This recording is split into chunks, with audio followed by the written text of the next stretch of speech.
Assalamualaikum warahmatullahi wabarakatuh. Apa kabar semuanya? Kembali lagi dengan saya Wulandari Okavia, kelas B2 Nilai Pendidikan Bahasa dan Sastra Indonesia angkatan 2018. Nah, pada kali ini masih dalam kegiatan kuliah kerja nyata secara mandiri yang dimana sudah memasuki ke siklus 3. Nah, pada siklus 3 ini saya berkesempatan untuk mewawancarai dan juga mengobservasi dua orang UMKM untuk mengetahui kegiatan kewirausahaan di tengah masyarakat yang ada di tempat tinggal saya.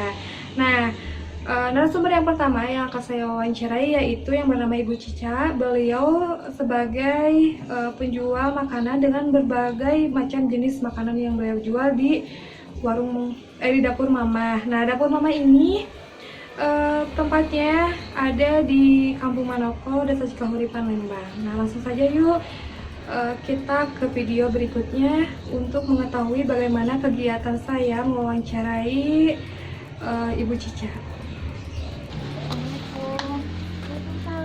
Ibu, mohon maaf mengganggu waktunya. Saya Wulan, Bu, dari mahasiswa IPB Siliwangi yang kebetulan saat ini sedang melaksanakan kuliah kerja nyata secara mandiri yang dimana saya berkesempatan untuk mewawancarai atau mengobservasi UMKM, Ibu ya. Apabila Ibu berkenan atau untuk meluangkan waktunya untuk saya wawancarai, Bu, apakah Ibu bisa? Mangga. Oh, lagi sibuk nggak, Bu? Enggak, Bu.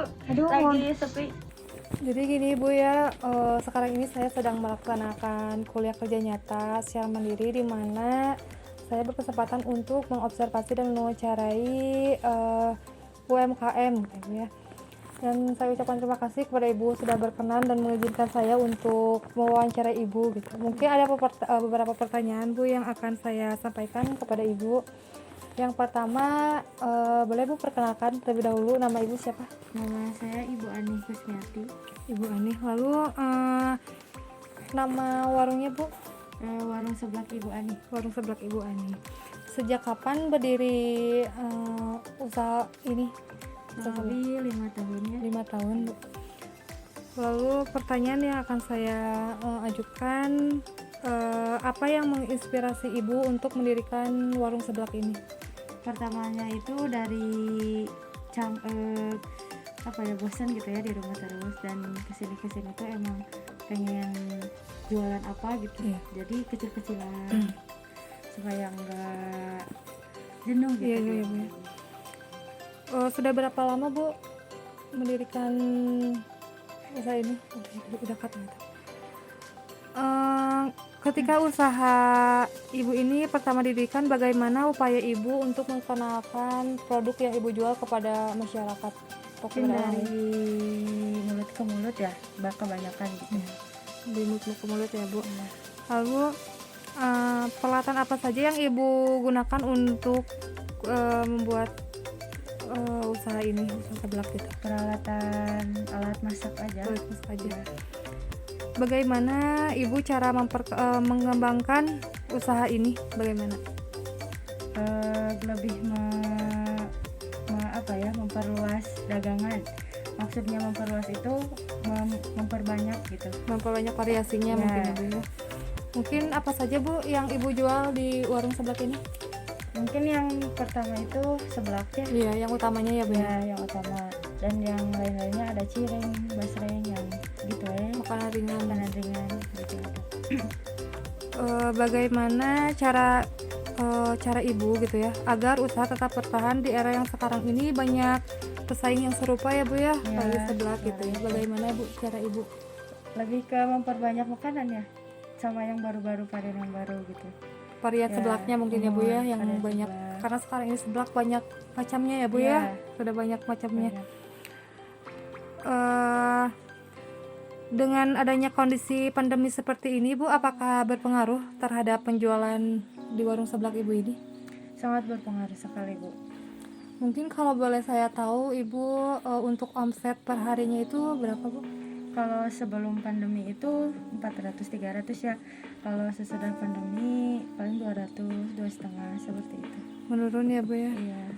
Lalu apakah Ibu tertarik dengan karena sekarang ini banyak ya, Bu ya, penjualan di online gitu? Ya. Apakah Ibu tertarik penjualan di online gitu? Enggak nih. karena emang lebih ke apa ya, lebih udahlah di sini dulu aja gitu. Iya, iya. Inovasi apa yang Ibu lakukan untuk tetap mempertahankan rasa gitu?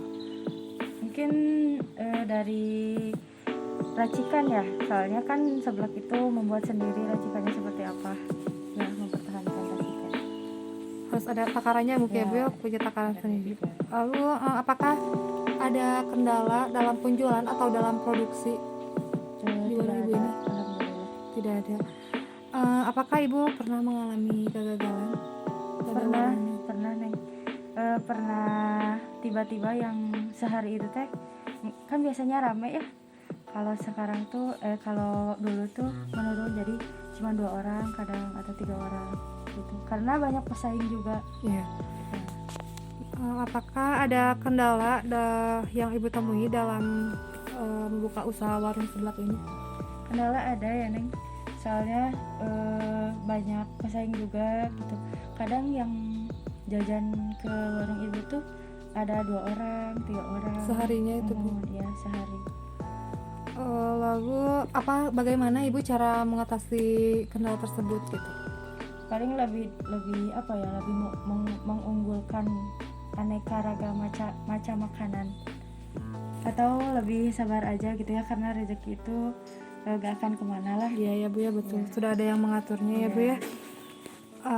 Mungkin segitu saja Bu pertanyaan yang saya berikan kepada Ibu gitu ya. Terima kasih sudah berkenan untuk saya wawancarai.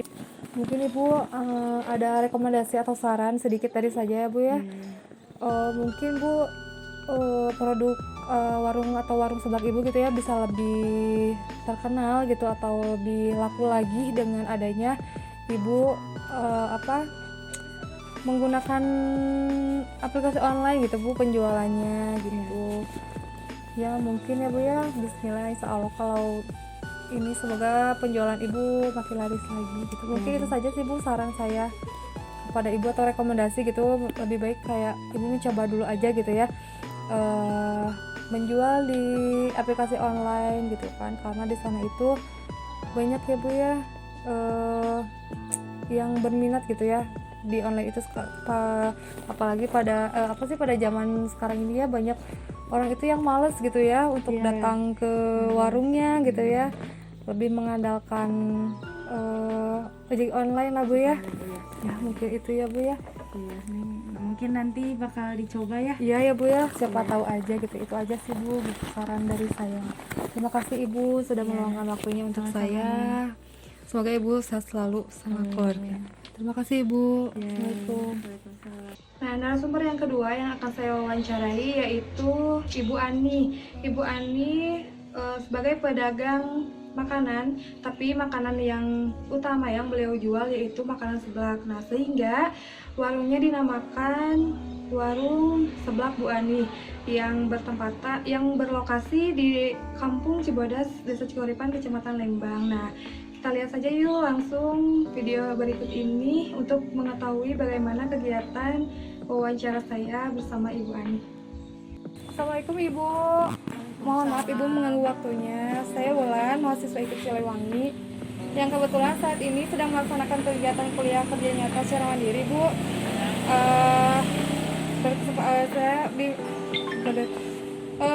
Ini Bu, kalau Ibu berkenan, saya minta waktunya untuk saya wawancara Ibu mengenai penjualan Ibu gitu, UMKM. Ya boleh. Aduh, Ibu mohon maaf ya, ini mengganggu waktunya. Mungkin Ibu ada beberapa pertanyaan yang akan saya ajukan kepada Ibu, kita tanyakan kepada Ibu. Kalau boleh tahu nama Ibu sendiri siapa Bu? Cica. Ibu Cica. Untuk nama warungnya apa Bu? Dapur Mama. Oh, Dapur Mama ya Bu ya. Lalu tahun berapa Bu ini mulai berdirinya perusahaan ini? Baru beberapa bulan. Baru beberapa bulan. Lalu yang pertama, apa yang menginspirasi Ibu untuk membuka atau mendirikan perusahaan ini? Ya pertama karena memang ibu hobi ya, satu memang hobi, senang masak gitu. Jadi daripada jenuh, sambil hiburan, sambil juga kan bisa menambah penghasilan juga, membantu suami lumayan lah buat nambah jajan Iya. anak-anak. Lalu ketika ibu membuka usaha ini, yang pertama didirikan bagaimana upaya ibu untuk mengenalkan produk-produk ibu yang ibu jual kepada masyarakat? Awalnya kita bisa memperkenalkan dengan menitip ke warung, dengan ngobrol. Lagian kan kalau yang ibu jual memang makanan untuk sehari-hari ya, makanan untuk sehari-hari, jadi nggak susah gitu. Lalu kalau boleh tahu apa saja yang ibu jual gitu, produk apa saja yang ada di warung ibu ini? Ya kalau di kampung namanya nggak harus banyak kreasi. Iya. Nah, jadi nggak bisa satu macam, dua macam, karena pada dasarnya orang itu cepat bosan Iya, kalau di betul. kampung. Jadi kita harus banyak ide. Misalkan sudah mulai bosan, lihat situasinya, kita harus banyak pikir. Apalagi nih, jualan apa lagi nih? Gitu. Jadi harus ganti-ganti kalau di kampung. Jadi nggak bisa satu macam. Lalu peralatan apa aja bu yang ibu perlukan dalam untuk mendirikan perusahaan ini, usaha ini? Ya kalau peralatan biasa ya untuk alat-alat masak aja. Iya. Biasa kayak gitu. Lalu bagaimana perkembangan perusahaan ibu ini, usaha ibu ini? Kalau apa ya, kalau untuk penghasilan sehari-hari ya lumayan lah. Kalau untuk perkembangannya nggak bisa nggak bisa ditentuin. Iya. Harus segini targetnya, nggak bisa. Jadi gimana ramenya Ya, aja. ramenya bu ya. Lalu bagaimana cara ibu untuk tetap bertahan di era sekarang ini dengan banyaknya pesaing yang serupa gitu bu? Cari yang tidak banyak dijual orang lain. Iya ya bu. Kita harus memilih yang beda dengan orang aja. Lalu bu, dengan adanya kondisi pandemi yang seperti ini, apakah kondisi pandemi ini berpengaruh pada penjualan ibu? Pasti Berpengaruh ya bu ya. iya, pasti sangat berpengaruh karena tentu kan orang-orang usaha susah. Iya. Jadi apa ya, kalaupun misalkan dalam 1 minggu berapa hari ramai, berapa hari Iya. sepi ya Neng ya. Jadi gimana kondisi ini aja. Mungkin ibu cukup sekian mengenai pertanyaan yang saya ajukan kepada ibu. Mungkin bu kalau boleh kasih rekomendasi atau saran gitu ya bu ya, dengan perkembangan teknologi yang seperti ini ya bu ya, sekarang ini mungkin saya hanya bisa memberikan rekomendasi kepada ibu gitu ya, mengenai penjualan secara online ibu ya. Apalagi kan sekarang bu banyak gitu ya di aplikasi online itu penjualan penjualan kayak contohnya seperti ibu jual gitu ya, saya sering adalah gitu ya cari-cari itu. Ya mungkin itu saja sih bu yang bisa saya rekomendasikan kepada ibu gitu. Ya nanti dicoba. Iya ya bu ya, semoga aja ya bu ya dengan adanya penjualan di online gitu ya makin ramai juga ya bu ya, makin terkenal lah gitu, makin laris manis jualannya. Mungkin itu aja ibu, terima kasih banyak sudah meluangkan waktunya untuk saya. Mohon maaf sekali ibu saya sudah mengganggu waktunya. Semoga ibu sehat selalu sama keluarga. Terima kasih ya ibu. Assalamualaikum.